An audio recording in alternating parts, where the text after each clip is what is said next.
semuanya, balik lagi sama Fauzan. Kita sekarang ada di Museum Honda Collection Hall. Hari ini kita bakal tour kecil-kecilan, seru-seruan. Kita ngelihat ada apa aja sih isi museum ini, mobil apa aja sih. Kita bakal ngelihat banyak mobil legendaris hari ini, terus kita juga bakal ngelihat mobil produksi macem-macem. Oke, let's go!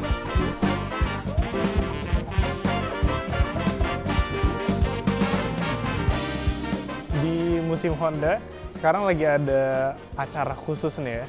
Jadi nggak selamanya ini dipajang nih. Ini ada Civic nih. Civic dari generasi awal sampai generasi sekarang tuh ada. Gitu. Ini kita bisa lihat nih ada Wonder nih. Wonder, terus ada Civic GL, terus ada yang racing juga. Gila sih, Civic dari tahun 72. Itu masih produksi terus sampai sekarang. Kan dulu rivalnya sama Corolla kan. Wonder ini wah bener-bener inilah primadona nih bagi hobis Honda di Indonesia. Lihat nih, ini pintunya 2 nih. Pintunya 2. Dulu nyebutnya Tridor kalau nggak salah. Tridor. Jadi sama bagasi dihitung door. Lihat harganya 1,2 juta yen. 100 juta lah tahun itu lah, 100 juta. Nah, kalau yang ini nih kita biasanya nyebutnya Civic GL nih. Ini bapak-bapak kita biasanya tahu nih, pasti tahu nih kayak gini-ginian.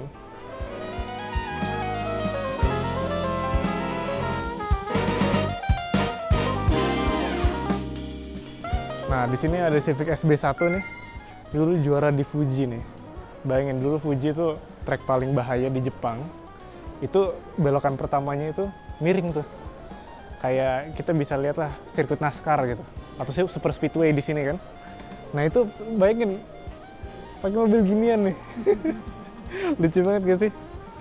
Nah habis itu menang deh, bisa menang di situ.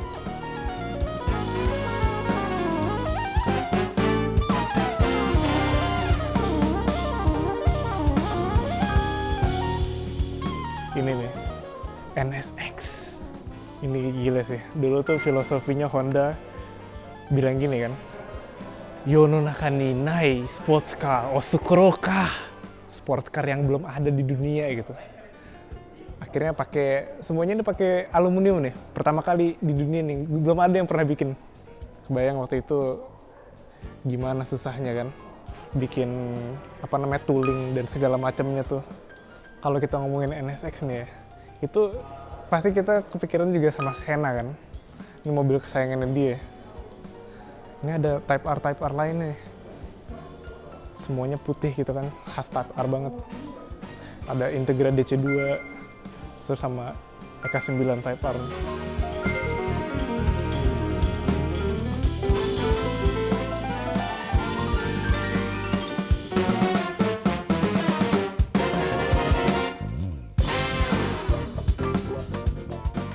Fauzannya lagi nonton balap, nah sementara digantikan oleh Guri dulu. Nah kebetulan nih sekarang lagi berdiri samping Honda NSX. Ya mungkin ini sebenarnya bisa dibilang bukan mobil Jepang nih, karena seperti yang dilihat ini sebenarnya DNA-nya itu muscle car, mobil-mobil khas Amerika gitu, muskular berotot khas Amerika. Sekilas mungkin mirip-mirip dengan Chevrolet Corvette ya.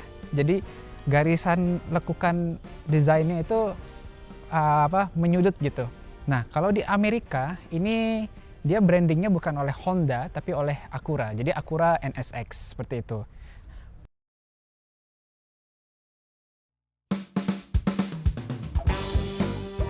Kita lanjut.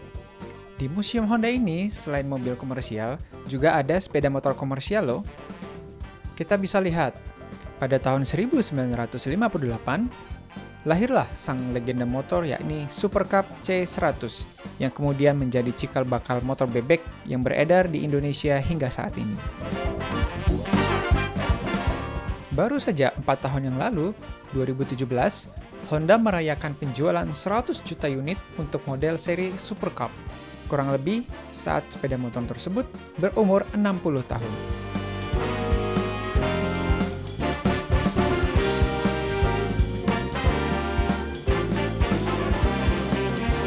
Berkembang dari situ, ada pula beberapa generasi skuter yang juga kita kenal dengan istilah motor matic di Indonesia. seperti halnya Honda Beat, Honda Spacie, dan seterusnya.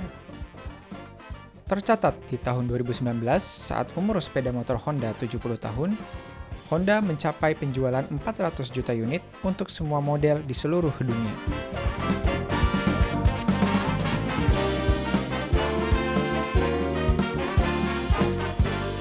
Kemudian di sudut lain, garis besar sejarah Honda juga ada loh. Dimulai dari mimpi, seorang Soichiro Honda terkesima dengan pesawat terbang. Kemudian di tahun 1922, Honda Sang mulai membuat mobil balap dengan menggunakan mesin pesawat terbang. Luar biasa ya. Pada tahun 1928, Soichiro Honda mampu membuat workshop sendiri di kota Hamamatsu. Lalu pada tahun 1947, ia mampu membuat pengembangan mesin auxiliary yang akan dipasang di sepeda. Tahun 1948 adalah tahun yang bersejarah dengan berdirinya Honda Motor. Tahun-tahun setelah itu adalah tahun-tahun masa-masa berakhirnya Perang Dunia, yaitu adalah tahun-tahun yang tidak mudah bagi Jepang. Oleh karena itu, perusahaan Honda mulai mengembangkan sayap bisnis dengan membuat alat-alat tenaga mesin untuk para petani dan lain-lain. Setingkat lebih lanjut, Honda kini di tahun 1954 mulai berpartisipasi kembali dalam ajang balap internasional, yaitu dalam ajang balap Isles of Man TT dengan model Honda RC 142 dengan kapasitas 125 cc. Bergerak menuju dekade 60-an, Honda memulai bisnis produknya di pasar global untuk kemudian di tahun 1963, Honda ikut meramaikan industri mobil dunia dengan meluncurkan produk Honda Sports 360. Sangat klasik vintage bukan? Hingga pada tahun 1964, Honda menjadi partisipan pertama dari Jepang dalam ajang balapan Formula One.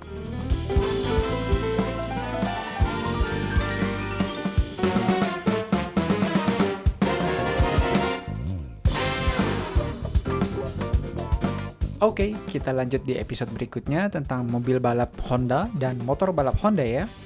Jangan lupa klik subscribe, nyalakan notifikasi, like, share, dan komen.